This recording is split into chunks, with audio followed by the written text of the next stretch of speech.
Note taken of your proposed motion, which is going to be formalized, so signed, and you will garner the necessary support, etc., for it to be brought into handling.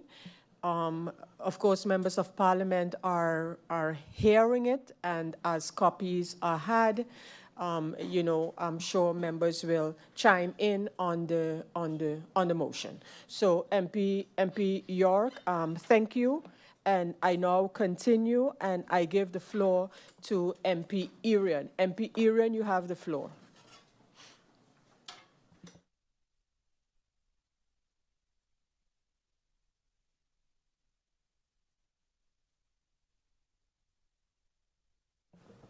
MP Irion, you have the floor.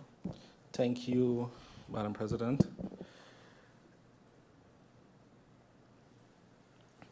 Madam President, even though I'm not traveling with the group currently, I'd like to say that it is a bit unfair for how it is being handled. And you also mentioned that, you know, that there is a possibility to cancel the trip, but I also know of a situation of other MPs that when they cancel or ask to, let's say, change the ticket to return back home faster, the bill was on them. So it really has to be clear on, okay, can we change our ticket and who bears that cost? You can't just say, yes, you could change the ticket, because then change the ticket comes to the cost of me, whereas we specifically asked, hey, when would the time be? And we planned around this. And I know that it may not be you, Madam President, but I also believe the government does not dictate for you and how you run your parliament. And you also mentioned that there are deadlines, but these deadlines were never mentioned. We had a whole 2 weeks of a CC almost, and these deadlines were never mentioned to us in Parliament. There was no deadline. And who is saying what the deadlines are? What are the deadlines? My question to the government is, what are these deadlines? Who is giving these deadlines, and for what reason? Because again, there's zero transparency when it comes to these things. We have to hear today, Madam Chair, for the reason why we have this urgent meeting in terms of cancelling members of Parliament from both coalition and opposition, right? Refusing, you know, new MPs' rights to vote on their first, let's say, budget, because there is a deadline, a mysterious deadline that the government has not indicated to the Parliament. Because guess what? If they indicated to us that there was a deadline, then why we didn't start on Monday then? Why start on Tuesday? Why didn't start on Monday? They maybe would have canceled our trip last week instead of going to Parliamentary then. So if there was a deadline, it was so urgent, who determines that urgency? The government or we as Parliament? Because I've heard in the past, when a few of us in here were ministers, and we came and you said, yes, there are deadlines specifically for the COVID loans, specifically for other items which benefited the population. It was told to us, the Dutch don't determine for us as Parliament our timeline. That was said to me then. So now, who is determining now the timeline of Parliament now, Madam Chair? I'm also happy to hear members of the coalition speak of the importance of divesting and basically pleading with the government not to take the Wayne discussion of plans off the table, because from what I heard in the Council of Ministers, or the Prime Minister also mentioned, what I also saw in papers, but also the Minister of Finance mentioned that it is off the table. You know, it was made to seem as if the plans that we had was the worst thing ever. But now we have incoming ministers pleading with the government, hey, I need income for my ministry when I come in, so please put Winia back on the table. But not only Winia, let's look at a total divesting program plan potentially. So again, I'm glad to see the contradiction, but this time the contradiction favors us. It was also mentioned, I heard my fellow colleague, MPD Weaver, mention that she's happy that the GB loans, it was told to her that is a backup. And I heard my colleague to my right, MP York, also mentioned he had a one-on-one conversation with the Prime Minister, and he was also told it was a backup. But I didn't have these conversations. I'm not as fortunate as them to be included in these discussions. But what exactly does it mean by is a backup? So we are putting a backup plan in the CAPEX, because the Prime Minister indicated to me that he's been having discussions, or to us, he's been having discussions for the past, since June. He went to the Netherlands to get his money for the generators. for the engines, but also he indicated that he's going to continue these discussions. So if this is the backup plan, then what is plan A? Because you can't have a backup plan if there's no plan A.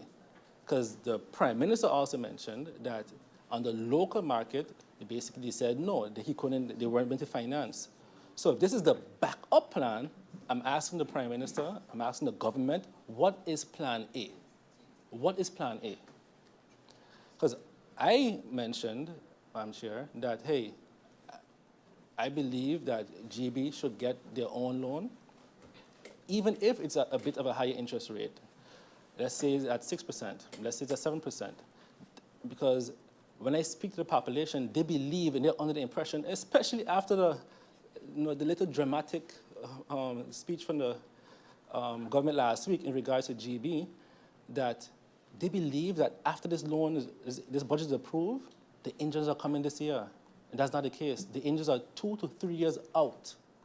2 to 3 years out. When the Minister of Rumby was here for the budget debate, his words were not in alignment with the Prime Minister's words. And I happen to agree with the sentiments of the Minister of Rumby.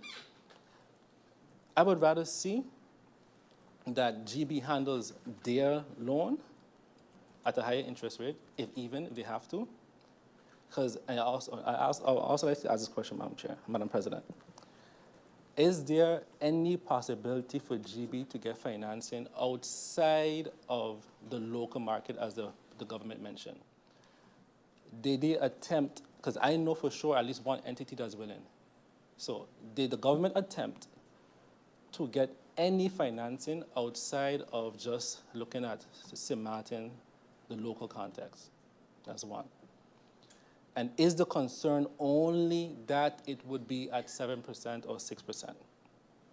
I also have a question, continuing along the lines of GB. Did the board of GB request this loan from the government? So who initiated this process? Because GB is an NV, it's its own company. They have their own governance structure. They have their own articles of incorporation. Did the board of GB request the government to say, hey, we have financial issues, we don't have our financials up to date, we want to get a loan, and everybody's telling us no. Can you please get this, can you please get a loan for us? Did GB request this? Did the board request this?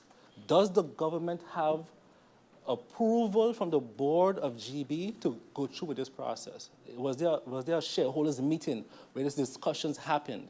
And we have a shareholders meeting with points that say, hey, based on the information from GEBE, we will now proceed with the following, attempting to get a loan from the Netherlands.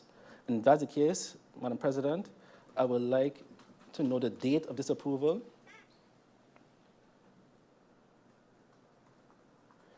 I asked in the CC, is it possible that we take the money and we loan it to GB? It was said in one of the answers, and I would even say a very bold answer, no, it can't happen. Government cannot lend to other entities. Okay, so now we have this. The on-lending agreement between the government of St. Martin and Princess Juliana Airport is a structured financial agreement where the government borrowed funds from the EIB, the European Investment Bank, and received a grant from the World Bank, and then the government re-lended the funds to PGIA under the terms specified in the on-lending agreement, which is available here in Parliament, Madam Chair. It has been submitted, and the government has also has access to this. So again, the answers from the government states, we can't borrow money to entities. What has been done in the past, we have borrowed money to entities. The government of St. Martin is ultimately liable for the loan as it presents in our national budget, which we can see in the budget. But the repayment responsibility is that of PGIA. In the current situation now, that's not the case. There's no responsibility of GB to pay us back in this budget. There's no responsibility, because the Prime Minister even said he wants Parliament basically to give him carte blanche, because that's what we're doing now, approving the budget, approving the CAPEX, and then the government will then decide on terms after. They will then go and negotiate after the fact.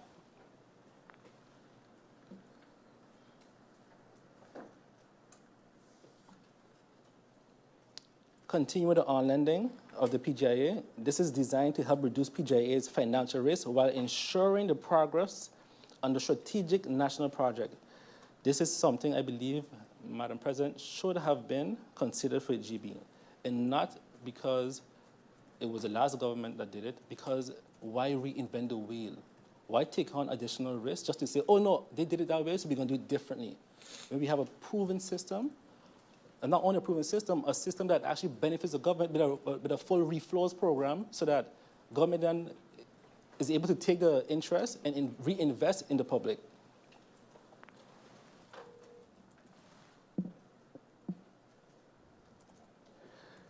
Lastly, specific conditions govern the use of the funds, such as aligning the project with objectives set by government, such as sustainability matters and compliance within the entry standards.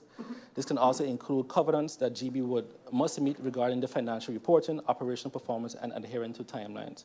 So again, I believe that, I don't know if the current Council of Ministers doesn't have access to the documents, or doesn't have access to the Secretariat, or don't question, or just plainly refuse to look at anything that we did for efficiency's sake. But again, it's already there. The process, the system is already there, and it has been done successfully.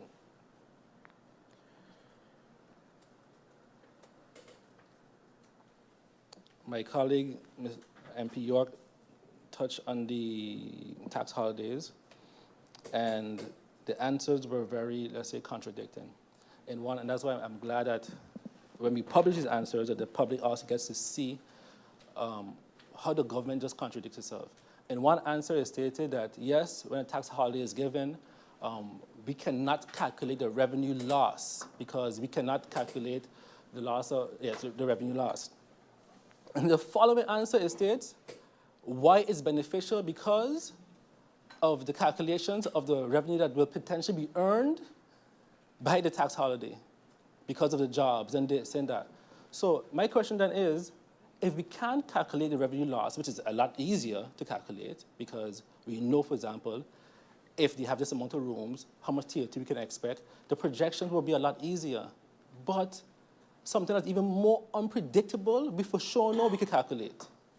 I would like clarity on those answers, Madam President. How is it possible that the government cannot calculate revenue loss, which is more predictable